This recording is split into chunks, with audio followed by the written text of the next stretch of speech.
Furries aren't richer than the average person, but they do spend their money on products that other people would find extravagant for their premium. It may feel like to this type of furry struggling with this mindset, what they are doing is not worth anything, or that because they are not popular, that they are less, which is simply not true. Furry fandom requires you to be able to spend money. It's hard to deny that in order to get the maximum out of it, you may have to pay entire salaries. It's just the way things are. Because even the people that do agree that it is pay to win maybe have had experiences where they've only been valued for what they have rather than who they are. And the more you focus on that, the more it's going to be shallow and feel empty. But you will find something that you can do within the furry fandom. Suddenly you are making money. So rather than the furry fandom being paid to win, so to speak, suddenly it's being paid to win. Okay? The art all has to be paid for by somebody. The internet that you use has to be paid for somebody. If you ever want to see the furry friends you make along thing, you're gonna have to fly, you're gonna have to travel, stuff like that. Life itself is pay to win. I could not say that any better. Hey, what up? It's your boy Nick. So every few months, the question of financials is brought up into the fandom, usually in the form of someone complaining that art prices are too high, and because Twitter's algorithm pushes controversy through engagement, overnight basically everyone feels the need to chime in on one person's bad opinion.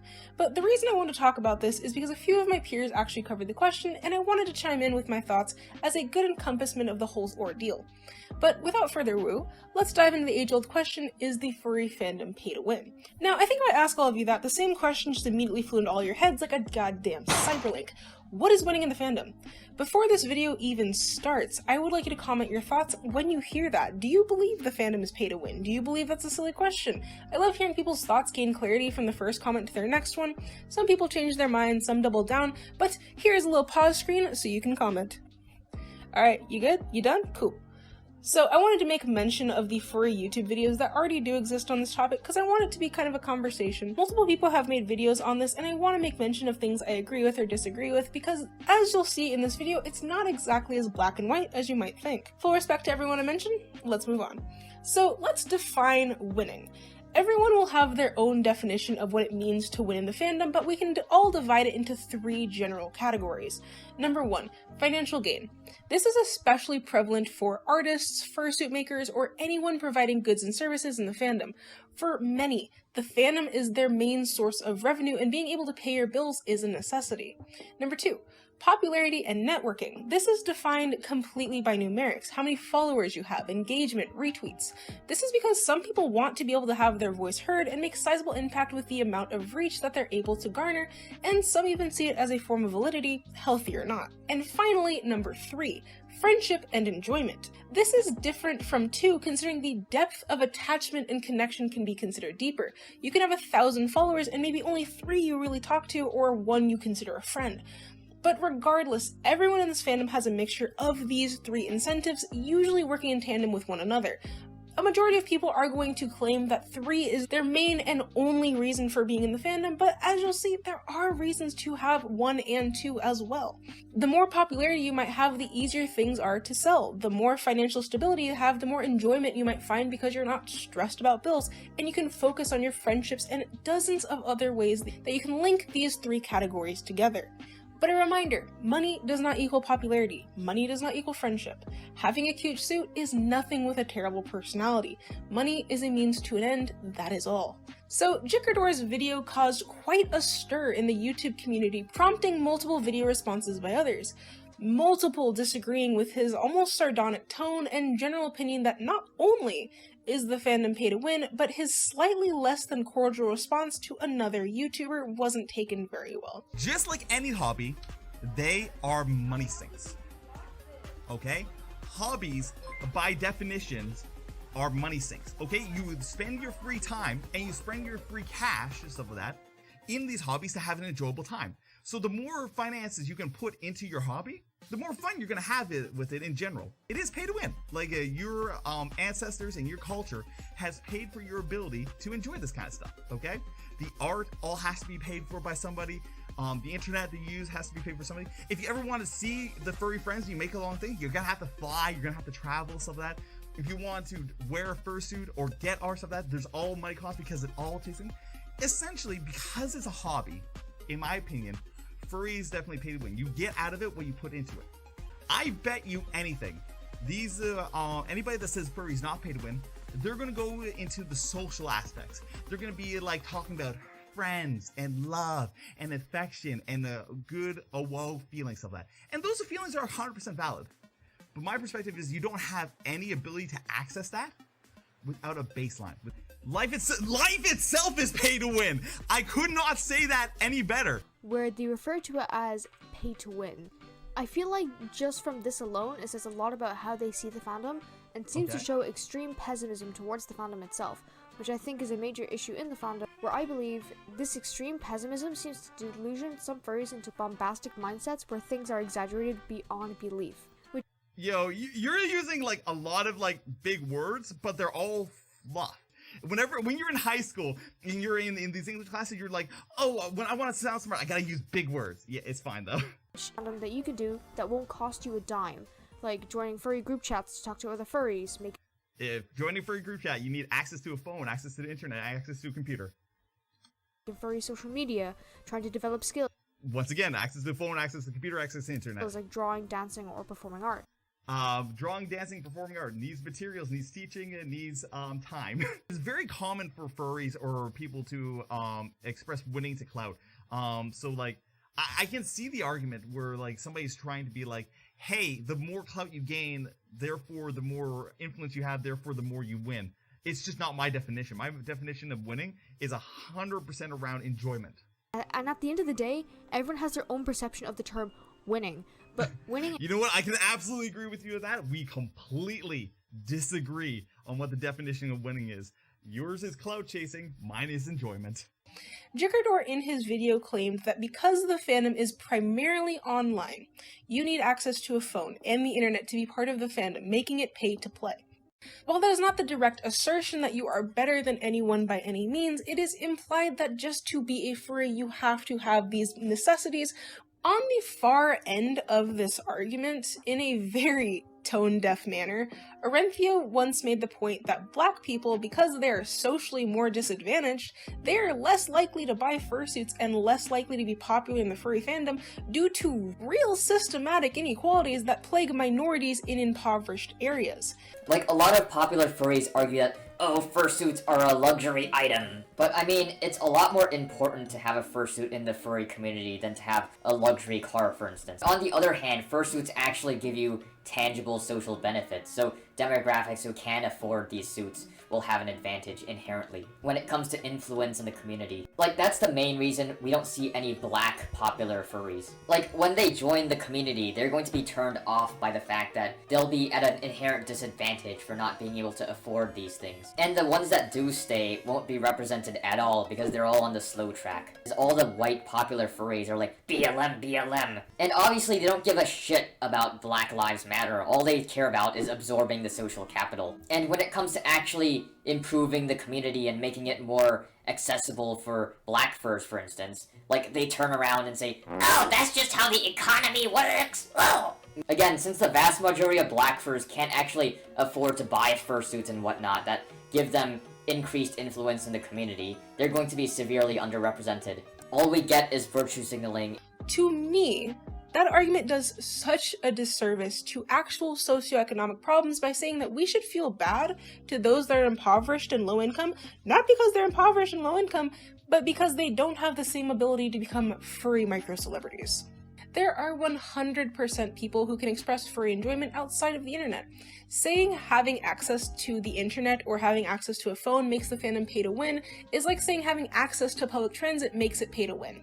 You should not feel ashamed to have the societal minimum within your community just because others have less. That's like saying you shouldn't be sad because others have it worse, and honestly, it's a really awful mentality to have that turns legitimate commentary about societal oppression and access to public goods less important than where it puts you on the furry totem pole. And I completely understand, he did not mean it with that much contention, but as I'll talk about later, why even really bringing it up is counterintuitive to this argument. So where do I actually stand on the matter of is the fandom pay to win? My thoughts: number one, the fandom is effort to achieve. Every single person has different talents, different societal abilities. Everyone comes from different backgrounds.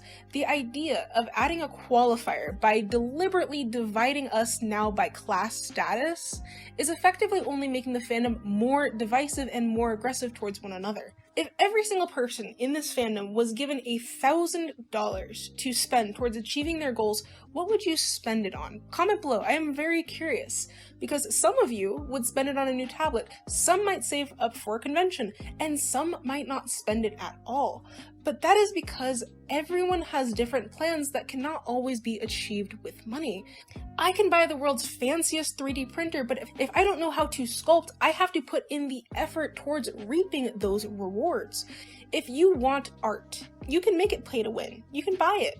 You can make it yourself. But if owning a piece of artwork by your favorite artist is a goal of yours, no amount of making it home will change that, and that's okay. That simply means that your effort needs to be redirected into saving up for that. One thing that really bothers me about this entire argument is the inherent idea that we ascribe money towards those who have privilege, and that's it. What started out as a joke is now a legitimate term used against people that we ascribe as suspiciously wealthy furries. Having disposable income in some way or another makes you a wealthy fat cat if you spend it on luxury items, and completely forgets that 99% of people have to actively work for their money. A doctor might make $100,000 a year more than me, but it shouldn't invalidate their ability to spend money just because I can't. In fact, I might have more disposable income than someone who makes even more than me because maybe they have more bills than I do. The fact of the matter is, this entire argument, because of the completely subjective nature of everything that goes into the economy, is essentially being pinpointed for the popularity of some within the fandom. Here's a short list of things that might affect how much disposable income and free time that you have. The country you're born in, your gender, the opportunities you had growing up, your career goals, your wages, your taxes, your insurance plan, your living situation, your family situation, your health and health emergencies, natural disaster, the overall economy, housing market, inflation rates, and they're all being dumbed down for the sake of making the fandom seem like the end-all be-all to this incredibly complex geographical conversation about privilege. Long story short, the reasons why people have different amount of money than others is so complex and important of an issue that it is easy to blame fandom issues on it, because there is no way to 100% refute it. In fact, it's an easy A, because there's far too many factors in this completely subjective global issue that everyone faces. I could compare thousands of hypothetical examples of people's rise to popularity in the fandom, what factors contributed to it, the situations they were in that led to it, and while some may be tied with money, it also has to completely overlook all other factors that led to someone gaining traction algorithmically. You could have editless videos that garner millions of views a day. You could have the world's fanciest setup and barely break even. You could post so consistently that the algorithm boosts you, or you could post so much that you get shadow banned for being spam. Do you see how complex this issue is? It sounds so much easier to just say, oh, they had money, so they did it better. Fandom is pay to win, because it's an easy A. It's an argument that you really don't even have to back up to garner massive support from people who feel like they deserve more and would have more if they simply had the resources. Whether it's time, money, or the skill in areas that they struggle in. It's easy to blame fandom issues on what you perceive others to have better than you. You could see someone with a $10,000 fursuit and assume that they're just some rich fat cat, when the reality is, A, it's none of your business, B, having a fancy fursuit doesn't guarantee people would engage with you or even like your personality, and 3, making bold claims about people that you don't know only serves to make the fandom more hostile towards people they want to assume are privileged without even knowing their situations. So, do I think the fandom is pay to win? No. I think people work hard for their money, and the fandom is such an incredible place. I've seen people make doodles from their phone and sell them for hundreds. I've seen vastly different types of art and people growing from literally nothing. The fandom itself is incredibly self-regulating. The majority of artists who make money from the fandom usually end up reinvesting it in some way by commissioning others. In a way, the fandom is more of this advanced barter system than anything else, where people trade their skills and services to just buy other skills and services. I think trying to blame such a complex, multifaceted argument like economics only serves to validate people's discontent with their own situations, invalidate other people's success, and redirect conversations to something far less important than actual issues and inequalities that the fandom does have. The reason that saying it's pay to win also works so well is because there is not a single working class person out there that hasn't at one point in time said, my situation might have been better if I just had more money or more resources. Everyone has struggled at some point in their life, and money might have been able to change it. So it's easy to pull from that frustration that everyone has at some point felt. It takes that discontent and making controversy from it and farming the consensus that money is inherently a fandom core issue instead of a world core issue. Basically, it also trivializes actual changes that could help that. Why not redirect all this anger towards social media platforms whose algorithmic function is to farm controversy sooner than actually promote small businesses?